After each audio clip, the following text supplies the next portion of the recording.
Welcome to week 5, and again we're going to start in the closed guard. Today I'm going to explain the difference between a sweeping grip right here and the cross collar grip, which is more of a submissions grip. So if I'm here, Malcolm opens my guard and I've got the near side collar grip, I'm not going to be able to pummel my leg in, and it's going to be hard for me to get into triangles and omoplata attacks.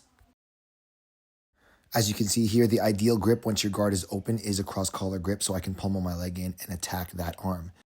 Now we're going to cover one way to obtain that cross collar grip once you've pulled the guard, especially if you have the near side grip.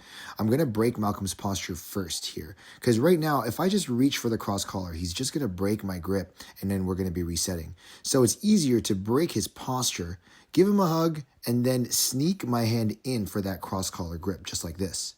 So let's start with a quick drill. Here Malcolm's going to break my grips, and then I'm going to break his posture, control his posture, and then reclaim my grips. He's going to posture back up, break my grips again, and then as soon as I feel that he's controlling my grips, I'm going to break his posture, control his posture, and then we begin all over again. So how does that micro drill come into play? Well, like I said, if I just reach for the cross collar grip, Malcolm's going to posture up and break it immediately. So what I want to do here is break the posture, control his posture. And now if you look at my right hand here, I'm going to sneak it right into the cross collar. We can use this grip to further control the posture and keep Malcolm's head down. This is going to help us set up the loop choke, just like this.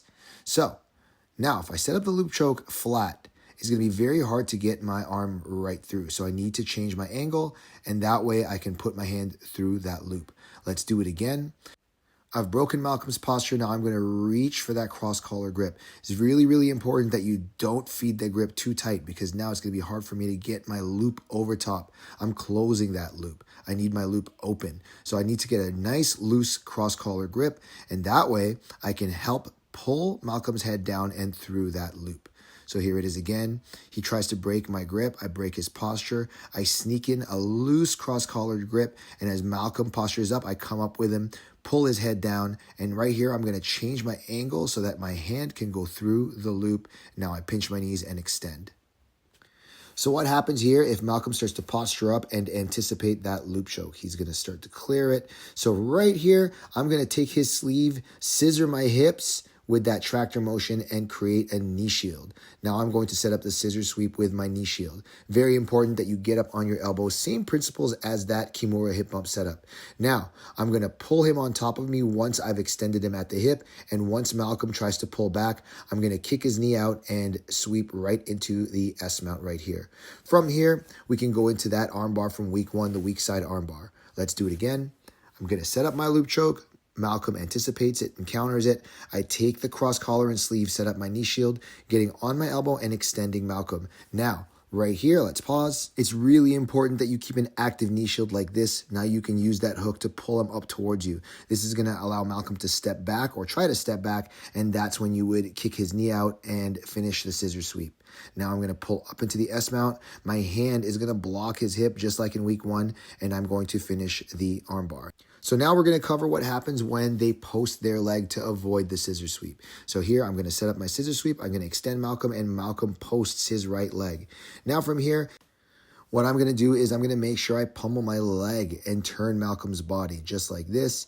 I'm bringing him to me, but I'm really going to pummel my leg inside. He's going to want to control that right leg of mine. So when he controls that leg, I'm going to pummel back in and get to his shoulder. Look at Malcolm's head position. It's looking up and his body's turned. This is prime for the triangle attack. Now I can chop down, get my leg over his shoulder, and now I can finish the straight arm bar with the triangle.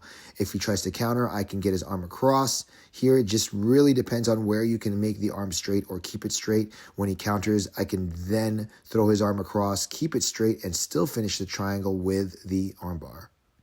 Now we're going to go to option number 3. Malcolm counters the scissor sweep, but by the time I pummel up to his shoulder, his head is fully downwards here. If his head's slightly upwards with his body turned, I'm going to go for the triangle. But because he's looking down, I'm going to go for the omoplata.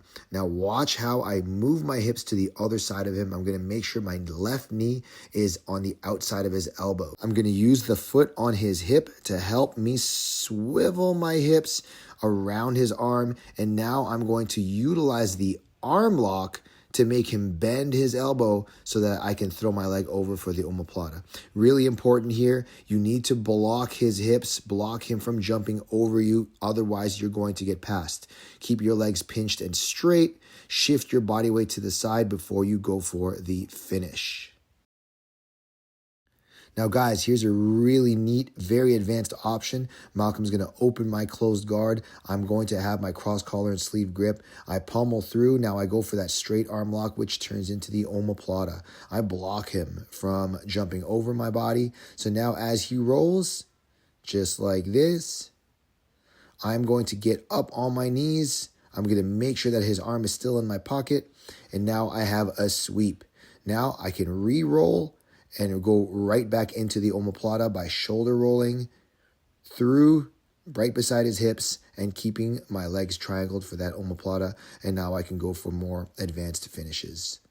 That's it for today, guys. See you in week 6.